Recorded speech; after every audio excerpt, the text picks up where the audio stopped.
नमस्कार। इतिहास को समझने के लिए केवल घटनाएं नहीं, उनका संदर्भ भी जरूरी होता है। आप देख रहे हैं वर्ल्ड इन कॉन्टेक्स्ट। चलिए शुरू करते हैं। आज हम जानेंगे अफगानिस्तान को ग्रेवयार्ड ऑफ एम्पायर्स क्यों कहा जाता है। अफगानिस्तान एक ऐसा देश जहां दुनिया की सबसे शक्तिशाली सेनाएं पहुंची, लेकिन कोई भी टिक नहीं पाई। सिकंदर महान, ब्रिटिश साम्राज्य, सोवियत यूनियन और अमेरिका सभी यहाँ आए और सभी खाली हाथ लौटे। इसलिए इतिहास अफगानिस्तान को कहता है ग्रेवयार्ड ऑफ एम्पायर। लेकिन सवाल ये है, आखिर क्यों? अगर हम नक्शे पर देखें तो अफगानिस्तान बहुत बड़ा देश नहीं लगता, लेकिन इसकी लोकेशन इसे बेहद अहम बनाती है। यह देश दक्षिण एशिया, मध्य एशिया, मध्य पूर्व और चीन के बीच स्थित है। पुराने जमाने में यहीं से सिल्क रोड गुजरती थी। जो भी अफगानिस्तान को कंट्रोल करता है वह पूरे एशिया के व्यापार को प्रभावित कर सकता था। इसी वजह से हर साम्राज्य की नजर इस देश पर टिकी रही। कारण नंबर 1, अफगानिस्तान का खतरनाक भूगोल। अफगानिस्तान की जमीन किसी भी सेना के लिए एक बुरा सपना है।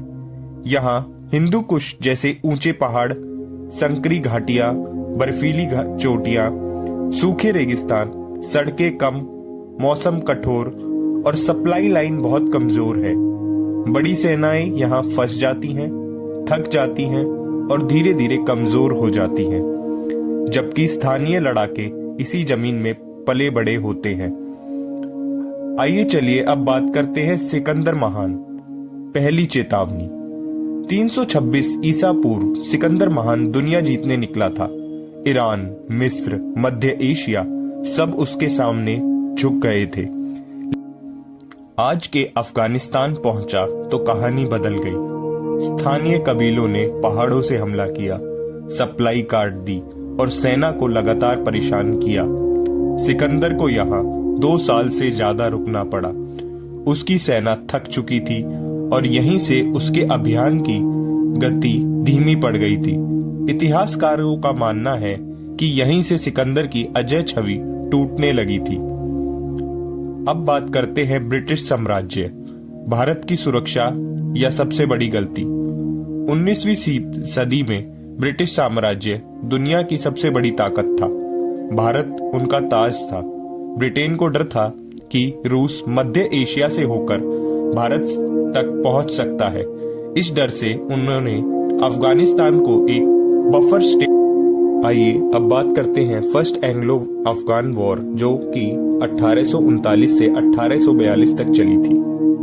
ब्रिटिश सेना काबुल पहुंची और उन्हें लगा कि जीत आसान है, लेकिन अफगान कबीलों ने धीरे धीरे विद्रोह शुरू कर दिया। 1842 में जब ब्रिटिश सेना काबुल से पीछे हट रही थी तो बर्फीले पहाड़ों में लगातार हमले हुए। 16,000 सैनिकों में से सिर्फ एक जिंदा बचा। यह ब्रिटिश इतिहास की सबसे शर्मनाक हार। 1979 में सोवियत यूनियन ने अफगानिस्तान पर हमला किया। उद्देश्य था कम्युनिस्ट सरकार को बचाना, पश्चिमी प्रभाव को रोकना। सोवियत सेना के पास टैंक, फाइटर जेट, हेलीकॉप्टर थे, लेकिन अफगानिस्तान के मुजाहिदीनों के पास था पहाड़ों का ज्ञान, स्थानीय समर्थन और गुरिल्ला युद्ध की रणनीति। 10 साल तक युद्ध चलता रहा।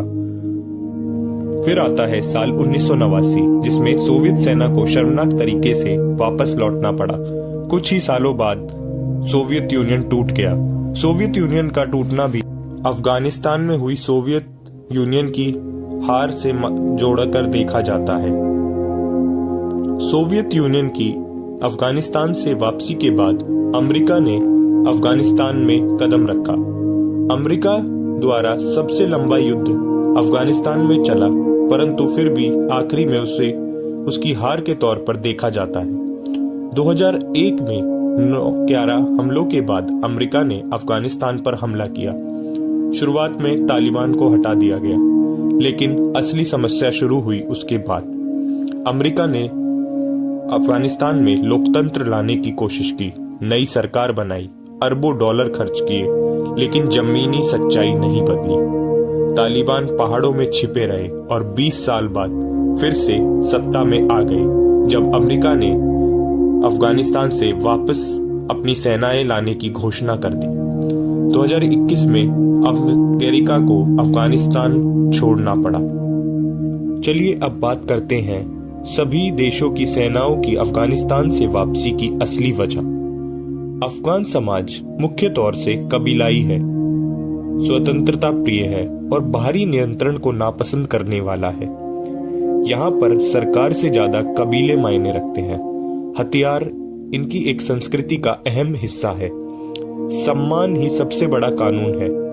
कोई भी भारतीय तौर से आया हुआ साम्राज्य उनकी इस मानसिकता को समझ नहीं पाया और यही कारण था उनकी अफगानिस्तान में हुई। अब बात करते हैं ग्रेवयार्ड ऑफ एम्पायर्स का असली मतलब। अफगानिस्तान ने किसी साम्राज्य को सीधे हराया नहीं, लेकिन उसने हर साम्राज्य को थका दिया, आर्थिक रूप से कमजोर कर दिया और अंत में वापस जाने पर मजबूर कर दिया।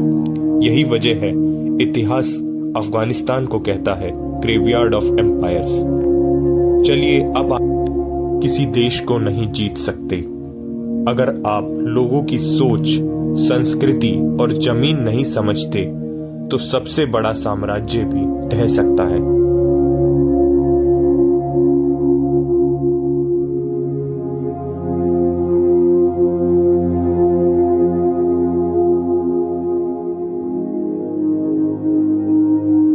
मित्रों, यह थी कहानी अफगानिस्तान की, जिसे ग्रेवयार्ड ऑफ एम्पायर्स कहा जाता था।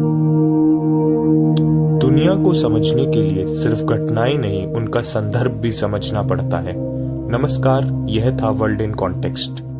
आपको ये जानकारी कैसी लगी कमेंट में अवश्य बताएं और इस वीडियो को लाइक शेयर करना ना भूलें एवं इस चैनल वर्ल्ड इन कॉन्टेक्स्ट को भी सब्सक्राइब करना ना भूलें। आप लोग अगली वीडियो किस टॉपिक पर चाहते हैं वह भी कमेंट सेक्शन में जरूर बताएं। धन्यवाद। जय हिंद, जय भारत।